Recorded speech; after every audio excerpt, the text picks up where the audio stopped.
আসসালামু আলাইকুম। আজ আমরা এক্সপ্লেইন করব ২০২৪ সালে মুক্তিপ্রাপ্ত অসাধারণ এক সিনেমা যার নাম টুইস্টার। পৃথিবীতে অনেক ধরনের প্রাকৃতিক দুর্যোগ রয়েছে, যার মধ্যে টর্নেডো অন্যতম। টর্নেডোর আঘাত কতটা ভয়ানক হতে পারে তা আপনি কল্পনাও করতে পারবেন না। আমাদের দেশের সবচেয়ে ভয়ঙ্কর টর্নেডো হয়েছিল কত সালে জানেন? ১৯৮৯ সালে, এবং এরও স্থান ছিল মানিকগঞ্জের সাটুরিয়ায়। ওই টর্নেডোর আঘাতে প্রায় ১,০০০ মানুষ মারা গেছে। বুঝতেই পারছেন কতটা ভয়ানকভাবে আঘাত হানে এই টর্নেডো। যাই হোক, এই টর্নেডো নিয়ে আমাদের আজকের মুভি। তাহলে চলুন আর দেরি না করে গল্প শুরু করা যাক। গল্পের শুরুতেই আমরা কেট নামের এক মেয়েকে দেখতে পাই, যে হাতে থাকা ক্যামেরার সাহায্যে টর্নেডোর ছবি তোলার চেষ্টা করছিল। কেটের সঙ্গে তার আরো ৪ জন ফ্রেন্ড ছিল, যারা টর্নেডোর বিষয়ে রিসার্চ করার জন্য এখানে এসেছিল। কেটের বয়ফ্রেন্ড জ্যাটি ভিডিও রেকর্ড করছিল, যেখানে ক্যাট টর্নেডোর সম্পূর্ণ পরিস্থিতির বিষয়ে তুলে ধরছিল। কেট টর্নেডোর বিষয়ে আলোচনা করতে গিয়ে বলে, আমরা টর্নেডোর মধ্যে থাকা ময়েশ্চারাইজারকে কম করার চেষ্টা করব, এবং এর জন্য আমরা ড্রামে থাকা পলিমার গুলোকে টর্নেডোর মধ্যে নিয়ে যাব। টর্নেডো পলিমারকে টেনে নিলেই টর্নেডো ধীরে ধীরে শান্ত হয়ে যাবে, এবং এটাই আজকে আমরা রিসার্চ করে দেখব। ক্যাট ক্যামেরার সামনে এসব কথা বলে গাড়ি নিয়ে টর্নেডোর উদ্দেশ্যে বেরিয়ে পড়ে, কিন্তু কিছু দূর এগিয়ে আসার পর তারা এক জায়গায় থেমে যায়, কারণ তাদের টর্নেডোর বিষয়ে ডাটা কালেক্ট করার মেশিনটি নষ্ট হয়ে গিয়েছিল। ক্যাট বলে, আজকের জন্য ডাটা কালেক্ট করার চিন্তা ভুলে যাও, এমনিতেও টর্নেডোর কাছাকাছি আমরা চলে এসেছি। এসব বলে তারা আবার গাড়ি নিয়ে টর্নেডোর উদ্দেশ্যে বেরিয়ে পড়ে। কিছুক্ষণ পর তারা ধীরে ধীরে টর্নেডোর কাছাকাছি চলে আসে। গাড়ির পেছনে ড্রামে করে তারা পলিমার এনেছিল। কাছাকাছি আসার পর তারা পলিমার টর্নেডোর মধ্যে ছেড়ে দেয়, এবং টর্নেডো পলিমারগুলোকে তার দিকে টেনে নেয়। গাড়ি নিয়ে সবাই তাড়াতাড়ি করে সেখান থেকে নিরাপদ স্থানে যাওয়ার চেষ্টা করে, কিন্তু তারা যেটা ভেবেছিল অবস্থা তার চেয়ে আরো ভয়ানক হয়ে যায়, কারণ এই টর্নেডো তাদের ধারণার চাইতে কয়েক গুণ বড় ছিল। পলিমারগুলো টর্নেডো টেনে তো নিয়েছিল, কিন্তু সেই টর্নেডোর ময়েশ্চারাইজার কম করার জন্য পর্যাপ্ত ছিল না, কারণ টর্নেডোর গতি ও উচ্চতা প্রায় দ্বিগুণ ছিল। ক্যাটের ফ্যান জ্যাবি দূর থেকে পরিস্থিতি ও ডেটা কালেক্ট করার চেষ্টা করছিল। সে ক্যাটকে বলে, গাড়ির স্পিড বাড়িয়ে দ্রুত ফিরে আসার চেষ্টা করো, কারণ টর্নেডো ক্রমশই তোমাদের দিকে এগিয়ে আসছে। ক্যাটের বয়ফ্রেন্ড জ্যাব গাড়ি চালাচ্ছিল। সে উত্তেজিত অবস্থায় দ্রুত গাড়ি চালাতে গিয়ে এক জায়গায় অ্যাক্সিডেন্ট করে। কোনো উপায় না পেয়ে তারা গাড়ি থেকে নেমে দ্রুত সেখান থেকে দৌড়ে বাঁচার চেষ্টা করে, কিন্তু টর্নেডোর গতি এতটাই ছিল তারা সেটার মোকাবেলা করতে পারে না। তাদের ফ্রেন্ড প্রবীণকে মুহূর্তের মধ্যেই টর্নেডো তার দিকে টেনে নেয়, এবং এদিকেও টর্নেডো উঠিয়ে নিয়ে চলে যায়। জ্যাবো ক্যাট বাঁচার জন্য দৌড়াতে দৌড়াতে একটি ব্রিজের নিচে গিয়ে অবস্থান করে, কিন্তু টর্নেডোর আক্রমণ থেকে জ্যাবো শেষ পর্যন্ত বাঁচতে পারে না। টর্নেডো তাকে উঠিয়ে নিয়ে চলে যায়। ক্যাট ব্রিজের নিচে একটি রড ধরে নিজেকে বাঁচানোর আপ্রাণ চেষ্টা করে যায়, এবং শেষ পর্যন্ত শুধুমাত্র ক্যাট টর্নেডোর হাত থেকে বাঁচতে পারে। গল্পের দৃশ্যপট পরিবর্তন হলে আমরা ৫ বছর পরের দৃশ্য দেখতে পাই। এই ঘটনার পর ক্যাট এখন টর্নেডোর উপরে রিসার্চ করা ছেড়ে দিয়েছিল, কিন্তু জ্যাবি এই ৫ বছর পর হঠাৎ একদিন ক্যাটের সঙ্গে দেখা করে বলে, এই ৫ বছর আমি মিলিটারিতে ছিলাম, তোমার সাথে অনেক যোগাযোগ করার চেষ্টা করেছি কিন্তু পারিনি। মিলিটারিতে আমার কাজ ছিল ফেস স্টাডি, রেডার, এই মিসাইল স্ক্যানার কি কন্ট্রোল করা। বলতে তুমি বিশ্বাস করবে না, এটা অসাধারণ স্ক্যানারটি ১ মাইল দূর থেকেও আকাশে ভেসে থাকা সবকিছু স্ক্যান করতে পারে, ছোট্ট একটা পাখিও বাদ যায় না। আমি চিন্তা করেছি, এটাকে যদি আমরা টর্নেডো স্ক্যান করার কাজে ব্যবহার করি তাহলে কেমন হয়। কেট বলে, দেখো জ্যাবি, আমি এসব ছেড়ে দিয়েছি, আর তুমি যে স্ক্যানারের কথা বলছো এটা প্রায় একটা বিল্ডিং এর সমান, এটাকে টর্নেডোর কাছে নিয়ে যাওয়া অসম্ভব। জ্যাবি বলে, চিন্তা করো না, কিছুদিন আগে মিলিটারিরা একটি পোর্টেবল স্ক্যানার বানিয়েছে, যেটা আকারে ছোট হলেও বড় স্ক্যানারের মতোই কাজ করে, আমরা সেটা ব্যবহার করব।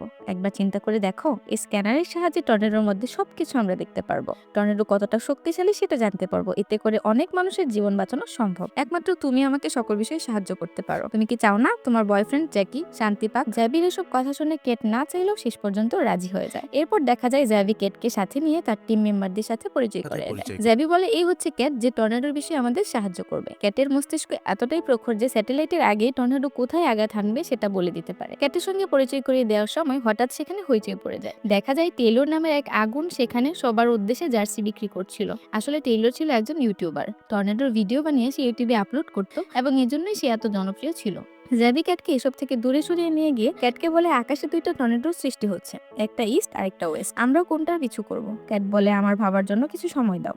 জ্যাবি সেখান থেকে চলে গেলে ক্যাট ভাবতে শুরু করে, কিন্তু তখনই সেখানে টেইলর চলে আসে। টেইলর ক্যাটকে বলে, হাই, আমার নাম টেইলর, তোমার ব্যাপারে অনেক শুনেছি, তুমি তুফান দেখেই তার আকার বলে দিতে পারো, তো আজকে কোনটার পিছু করা যায়, ইস্ট অর ওয়েস্ট? কেট বলে, ইস্ট। এটা বলে সে তার টিম মেম্বারদের নিয়ে ওয়েস্টের দিকে চলে যায়। টেইলর কেটের পিছু করতে শুরু করে। এরপর দেখা যায় কেট যেমনটা বলেছিল ঠিক তেমনটাই হয়। ধীরে ধীরে সেখানে টর্নেডোর আকার ধারণ করতে শুরু করে। কেটদের পেছনে ফেলে টেইলর হঠাৎ করে আচমকা সামনে চলে আসে এবং ক্যামেরা দিয়ে ব্লগিং করতে শুরু করে দেয়। টেইলরের এসব কর্মকাণ্ডে জ্যাবি ও কেট অনেক বিরক্ত হয়। তারা অন্য রাস্তা ধরে টর্নেডোর দিকে এগিয়ে যায়। টর্নেডো ধীরে ধীরে শক্তিশালী হয়ে ওঠে। বাতাসের তীব্রতায় আশেপাশের টারবাইন গুলো ভেঙে যেতে শুরু করে। কেট ও জাবিদের টিম মেম্বাররা তাড়াতাড়ি করে টর্নেডোর দুই পাশে স্ক্যানার বা রেডার বসিয়ে দেয়। কিন্তু জাবিকে যখন রেডার বসাতে যায় ঠিক তার আগেই টর্নেডো ধীরে ধীরে তার শক্তি হারাতে বসে। টর্নেডো ক্রমশই দুর্বল হয়ে যায়। জেবি প্রচন্ড রেগে যায়। অন্যদিকে টেইলর গাড়ি নিয়ে টর্নেডোর কাছাকাছি গিয়ে টর্নেডোর মধ্যে পটাকা বা রকেট ছুড়ে দেয় এবং ভিডিও বানিয়ে খুশিতে সেলিব্রেট করতে থাকে। জেবি ও ক্যাট বিরক্ত হয়ে হোটেলে ফিরে আসে।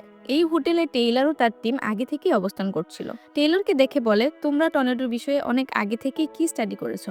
টেইলর বলে, আমার টিম মেম্বারদের মধ্যে কখনো কেউ এই বিষয়ে স্টাডি করেনি, শুধুমাত্র আমি করেছি। আমি একজন সায়েন্টিস্ট। টেইলরের কথা শুনে ক্যাট অনেক অবাক হয়ে যায় এবং সেখান থেকে চলে যায়। পরের দিন সকালবেলা জেবি মার্শাল নামের এক বিশাল বড় ইনভেস্টরের সাথে কোনো একটা বিষয় নিয়ে আলোচনা করছিল। ক্যাট সেখানে চলে আসলে জেবি ক্যাটকে বাইরে অপেক্ষা করতে বলে। ক্যাট বাইরে এসে অপেক্ষা করতে লাগলে সেখানে টেইলর চলে আসে। টেইলর ক্যাটের সঙ্গে একটা বন্ধুত্বপূর্ণ সম্পর্ক গড়ে তোলার চেষ্টা করছিল। এজন্য ক্যাটের সঙ্গে দেখা হলে সে কথা বলার চেষ্টা করে। দুজনের মধ্যে কথোপকথনের সময় তারা আরো একটি টর্নেডোর বিষয়ে জানতে পারে। ক্যাট ও জেবি টিম মেম্বারদের সাথে নিয়ে সেই টর্নেডোর উদ্দেশ্যে বেরিয়ে পড়ে। এখানেও দুইটা টর্নেডোর সৃষ্টি হয়েছিল। জেবি ক্যাটকে বলে, আমরা কোন দিকে যাব, লেফট অর রাইট? ক্যাট বলে, আমার মনে হয় রাইট যাওয়া উচিত, কারণ বাতাসের গতিবেগ পরিবর্তন হচ্ছে। এসব বলে তারা ডান পাশের টর্নেডোর দিকে এগিয়ে যায়। টেইলর তার আইডিয়া অনুযায়ী বাম পাশের টর্নেডোর দিকে এগিয়ে যায়, কিন্তু টর্নেডোর কাছে পৌঁছানোর আগেই বাম পাশের টর্নেডো দুর্বল হয়ে যায়। অন্যদিকে ক্যাট ও জেবি ডান পাশের টর্নেডোর কাছাকাছি পৌঁছানোর পর তারা রেডারকে সেখানে বসিয়ে দেয়, কিন্তু টর্নেডোর শক্তির কাছে রেডার টিকতে পারে না। টর্নেডো রেডারকে উঠিয়ে নিয়ে চলে যায়। টর্নেডো এতটাই শক্তিশালী ছিল তাদের গাড়ির কাঁচ পর্যন্ত ভেঙে যায়। টর্নেডো তাদের গাড়ির পাশ দিয়ে অতিক্রম করলে কেট বুঝতে পারে এই টর্নেডো পাশের শহরে আঘাত হানবে। কেট তাড়াতাড়ি করে গাড়ি ঘুরিয়ে সেই শহরে পৌঁছে দেখতে পায় টর্নেডো ততক্ষণে পুরো শহর তছনছ করে ফেলেছে। টেলর এখানে আগেই চলে এসেছিল। শহরের ধ্বংসলীলা দেখে সবাই অনেক ভেঙে পড়ে। জ্যাভি এখানে মার্শাল নামে সেই ইনভেস্টরের সাথে দেখা করতে যায়। তখন টেলর ক্যাটকে বলে, কেট তুমি ভুল মানুষের সাথে সঙ্গ দিচ্ছ।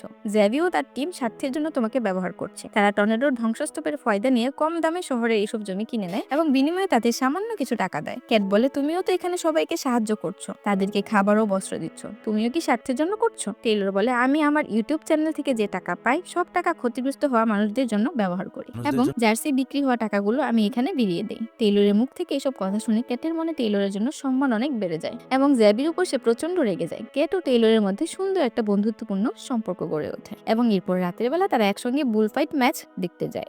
বুলফাইট ম্যাচ দেখার সময় হঠাৎ করে সেখানে জোরে জোরে বাতাস বইতে শুরু হয় আর ক্যাট টেইলর বুঝতে পারে টর্নেডো তাদের দিকেই এগিয়ে আসছে। ক্যাট টেইলর দ্রুত একটি মার্কেটের মধ্যে চলে আসে এবং তাদের সাথে আরো কিছু মানুষ সহ মার্কেটের মধ্যে আশ্রয় নেয়, কিন্তু কোনো দালান বা মার্কেট তাদের সুরক্ষিত রাখতে পারবে না। এজন্য টর্নেডোর হাত থেকে বাঁচার জন্য ক্যাট টেইলর বেসমেন্ট খোঁজার চেষ্টা করে। আশেপাশে কোনো বেসমেন্ট না পেয়ে তারা সবাইকে নিয়ে পাশে একটি সুইমিং পুলের দিকে চলে যায়, কিন্তু যাওয়ার সময় তারা দেখতে পায় টর্নেডোর হাত থেকে বাঁচার জন্য গাড়িতে আশ্রয় নেয় একটি পরিবার। টর্নেডো মুহূর্তের মধ্যেই উঠিয়ে নিয়ে চলে যায়। ক্যাট ও টেইলর এই দৃশ্য দেখে অনেক মর্মাহত হয়, কিন্তু এখানে তাদের কিছুই করার ছিল না। তারা কিছু লোকেদের নিয়ে পুলের নিচের অংশে আশ্রয় নেয়। সুইমিং পুলে পানি ছিল না, এজন্য পুলের গভীরে আশ্রয় নেওয়ার জন্য তারা বাতাসের গতিবেগ থেকে বেঁচে যায় এবং টর্নেডোর হাত থেকে কোনো রকমে রক্ষা পায়। টর্নেডো তার তাণ্ডব চালানোর পর যখন থেমে যায় তখন আশেপাশের দৃশ্য দেখে সবাই হতভম্ব হয়ে যায়। পুরো এলাকা যেন ধ্বংসস্তূপে পরিণত হয়েছিল। কিছুক্ষণ পর সেখানে জ্যাবি চলে আসে এবং সেই ইনভেস্টরের সাথে ওখানকার ক্ষতিগ্রস্ত মানুষদের জমি কিনে নিতে শুরু করে। ক্যাট এসব দেখে প্রচন্ড রেগে যায় এবং সে জ্যাবিকে অনেক গালিগালাজ করে, কিন্তু জ্যাবি ক্যাটকে বলে, তোমার এই বিষয়ে নাক না গলালেও চলবে। তোমাকে যে কাজের জন্য নিয়ে এসেছি তুমি সেটাতে মনোযোগ দাও। আমি সবকিছু তোমার কাছ থেকেই শিখেছি, কারণ তোমার সায়েন্স প্রজেক্টের জন্যই আমি আমার 3 বন্ধুকে হারিয়েছি। জাবির এইসব কথা শুনে ক্যাট অনেক কষ্ট পায়। সে তাৎক্ষণিক ওখান থেকে তার বাড়িতে ফিরে আসে। ক্যাটের বাড়িটা কিছুটা দূরেই ছিল। বাড়িতে আসার পর বয়ফ্রেন্ড জ্যাবের সঙ্গে তার অনেক কথা মনে পড়ে। সে মনে করে তার জন্য হয়তো তার বয়ফ্রেন্ড মারা গেছে। সারা রাত মন খারাপ করে বসে থাকার পর পরের দিন সকালবেলা ক্যাট যখন সবকিছু ভুলে স্কুলের প্রজেক্ট দেখছিল, ঠিক তখনই সেখানে টেইলর চলে আসে। টেইলরকে দেখে ক্যাট অনেক খুশি হয়। তারা একসঙ্গে খাবার খাওয়ার পর টেইলর ক্যাটকে বলে, আমি তোমাকে অনেক আগে থেকেই জানি, টিভিতে তোমাকে দেখেছি। তুমি টর্নেডোকে আটকানোর জন্য একটা সায়েন্স প্রজেক্ট তৈরি করছিলে, কিন্তু তোমার বন্ধুরা মারা যাওয়ার পর তুমি প্রজেক্ট থেকে সরে এসেছো। সত্যি বলতে তোমার বন্ধুরা মারা যাওয়ার পেছনে তোমার কোনো হাত নেই। নিজেকে দোষী ভাববে না। তুমি চাইলে সায়েন্স প্রজেক্টটা আবার চালু করতে পারো, আমি তোমাকে সাহায্য করব। টেইলরের কথা শুনে ক্যাট অনেক রেগে যায়, কারণ ওই সায়েন্স প্রজেক্ট সে আর চালু করতে চায় না। টেইলর ক্যাটের মনের অবস্থা বুঝতে পেরে সেখান থেকে চলে যায়। ক্যাট এই বিষয়ে অনেক কিছু ভাবার পর শেষ পর্যন্ত প্রজেক্টটা নিয়ে কাজ করতে রাজি হয়ে যায় এবং সেই টেইলরের সাথে নিয়ে তার কাজ শুরু করে দেয়। টেইলর ক্যাটের কাজের ফাইল দেখে বলে, আমার মনে হয় তুমি পলিমারের মাত্রা কম নিয়েছো, কারণ ঠান্ডা ও গরম বাতাস একসঙ্গে ঘর্ষণ হওয়ার ফলে বাতাসের আর্দ্রতা অনেক বেড়ে যায় এবং ধীরে ধীরে সেটা টর্নেডোর রূপ নেয়। টর্নেডোকে থামাতে হলে আমাদের অধিক পরিমাণে পলিমারের প্রয়োজন পড়বে, তাহলে আমরা সফল হব। টেইলর ও ক্যাট একসঙ্গে রিসার্চ করার পর তারা ড্রামে করে পলিমার নিয়ে টর্নেডোর পিছু করে। ক্যাট অনেক ভয় পাচ্ছিল, কিন্তু টেইলর তাকে সাহায্য করে। তারা গাড়ির পেছনে ড্রামে অনেক করে পলিমার নিয়ে টর্নেডোর মাঝখানে গিয়ে ছেড়ে দেয়। টর্নেডো গুলোকে টেনে নিলে টর্নেডো এবার ধীরে ধীরে শান্ত হতে থাকে, কিন্তু পুরোপুরিভাবে তারা টর্নেডোকে থামাতে পারে না। ক্যাট ও টেইলর ফিরে আসলে ওই দিন বিকেলে জ্যাবি ক্যাটের বাসায় আসে এবং তার কৃতকর্মের জন্য ক্যাটের কাছে ক্ষমা চায়। জ্যাবি এতদিন ধরে টর্নেডোর বিষয়ে যত ডাটা কালেক্ট করেছিল সেই সব ডাটা সে ক্যাটকে দিয়ে দেয় এবং আরো একবার ক্ষমা চেয়ে জ্যাবি সেখান থেকে চলে যায়। ক্যাট জ্যাবির ডাটাগুলো কম্পিউটারে ভালো করে পর্যবেক্ষণ করার পর যেখানে যেখানে তারা ভুল করেছিল সেই ভুলগুলোকে শুধরে নেয় এবং টেইলরকে সাথে নিয়ে সে আবারও টর্নেডোর পিছু করে। টেইলর তার পুরো টিমকে এবার সাথে করে নিয়ে এসেছিল। অন্যদিকে জ্যাবিও তার টিম নিয়ে ওই টর্নেডোর পিছু করছিল। ক্যাট লক্ষ্য করে ধীরে ধীরে এই টর্নেডো বিশাল আকৃতি ধারণ করছে এবং বাতাসের গতিবেগ ক্রমশই বাড়ছে। তারা টর্নেডোর কাছাকাছি পৌঁছালে হঠাৎ করেই তারা বিশাল বড় এক বিপদের সম্মুখীন হয়। দেখা যায় টর্নেডো সোজা গিয়ে পাশে একটি অয়েল রিফাইন কারখানায় আঘাত হানে। অয়েল কারখানায় আঘাত হানার ফলে পর মুহূর্তেই চারদিকে আগুন ছড়িয়ে পড়ে। কারখানা ধ্বংস হওয়ার সাথে সাথে টর্নেডো আরো বেশি শক্তিশালী হয়ে ওঠে। সবাই টর্নেডোর হাত থেকে বাঁচার আপ্রাণ চেষ্টা করে যায়। টর্নেডো হঠাৎ করে তার গতিপথ পরিবর্তন করলে দেখা যায় বিশাল সেই টর্নেডো ধীরে ধীরে শহরের দিকে এগিয়ে যাচ্ছে। টর্নেডো এতটাই শক্তিশালী হয়ে উঠেছিল পুরো শহর সে নিমিষের মধ্যেই শেষ করে দিতে পারবে। টেইলর, ক্যাট ও জ্যাবি গাড়ি নিয়ে দ্রুত শহরে ফিরে আসে এবং শহরের সবাইকে আশ্রয়ের জন্য একটি সিনেমা হলের মধ্যে যেতে বলে। শহরের মানুষ আতঙ্কিত হয়ে এদিক ওদিক ছুটাছুটি করছিল। এই শহরে কোনো বেসমেন্ট ছিল না।